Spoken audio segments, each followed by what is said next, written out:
Bien-aimés dans le Seigneur, shalom, bienvenue à notre tranche, 5 minutes pour bâtir sa foi. Nous sommes toujours dans notre enseignement sur le chemin de votre grandeur. Hier, ou dans l'émission précédente, nous avions parlé sur 8 principes financiers de la grandeur. On en a déjà épinglé 4 et aujourd'hui je voudrais en épingler les 4 restants. Nous n'avons que 5 minutes, nous ne savons plus revenir sur ce qui a déjà été dit. Amen. Les textes de base d'aujourd'hui, nous sommes dans Genèse 12, verset 2, et puis Genèse 12, verset 7 et le verset 8. Nous voyons comment Abraham a dépensé de l'argent. Nous voyons comment Abraham a donné de ses animaux comme sacrifice à Dieu. J'aimerais seulement revenir sur un principe. Celui qui ne sait pas dépenser pour sa propre grandeur ne le deviendra jamais. Est-ce que vous savez la différence qu'il y a eu entre Obama et Donald Trump? C'est que la campagne d'Obama a été bâti sur les finances des autres. C'est pourquoi un homme qui pourtant croyait aux valeurs familiales a prôné le mariage pour tous. C'est lorsque les autres vous financent qu'ils vous téléguident. Alors que Trump, qui a bâti campagne essentiellement avec ses propres moyens, a pu, tout le long de son premier mandat, nous le voyons, il est capable de diriger selon sa propre vision. Pourquoi? Parce que celui qui investit dirige. Amen. 4 derniers principes sur les finances dans la grandeur. Le premier principe d'aujourd'hui, c'est la honte d'aborder des questions d'argent. Plusieurs personnes pensent que ceux qui parlent d'argent sont voleurs, que ceux qui parlent d'argent sont cupides.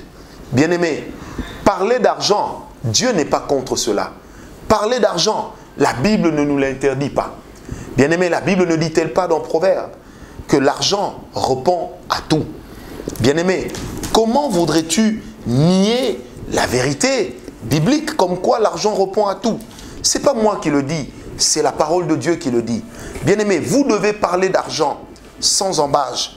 Vous devez parler d'argent sans honte. Il y aura toujours quelqu'un, quelque part, pour trouver que ceux qui parlent d'argent les embarrassent. Mais bien aimé, sur terre, les gens aiment parler des femmes. Les femmes aiment parler des hommes. Bien aimé, apprenez à parler d'argent. Amen. Parce que celui qui ne parle pas d'argent, je ne dis pas qu'il n'en aura pas non plus, mais je dis tout simplement qu'il aura du mal à acquérir. Ecclésiaste 10, verset 19. Ecclésiaste 10, verset 19. La Bible dit, on fait des repas pour se divertir. Le vin rend joyeux. Et l'argent répond à tout. Quelqu'un a dit un jour, l'argent ne fait pas le bonheur.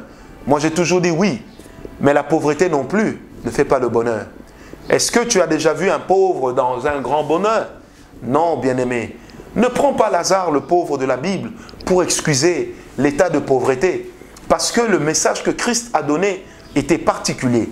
C'était que nous ne faisons pas de l'argent une priorité. Nous faisons de notre vie éternelle une priorité. Mais après la vie éternelle, l'argent doit être là pour que la vie éternelle que nous avons reçue puisse être dispatchée chez les autres par le moyen de l'évangélisation.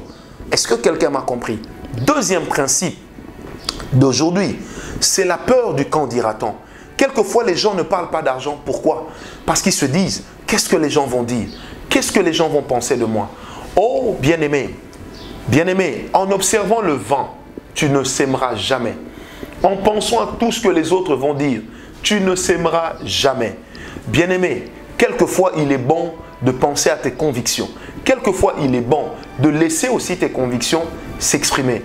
La peur du qu'en dira-t-on a freiné plusieurs potentiels au milieu d'enfants de Dieu. La peur du qu'en dira-t-on est aujourd'hui en train d'empêcher plusieurs enfants de Dieu à aller de l'avant. Peu importe ce que les gens diront, fonce. Peu importe ce que les gens font, fonce. Troisième principe, c'est le refus d'enseigner sur l'argent, surtout lorsqu'on est pasteur.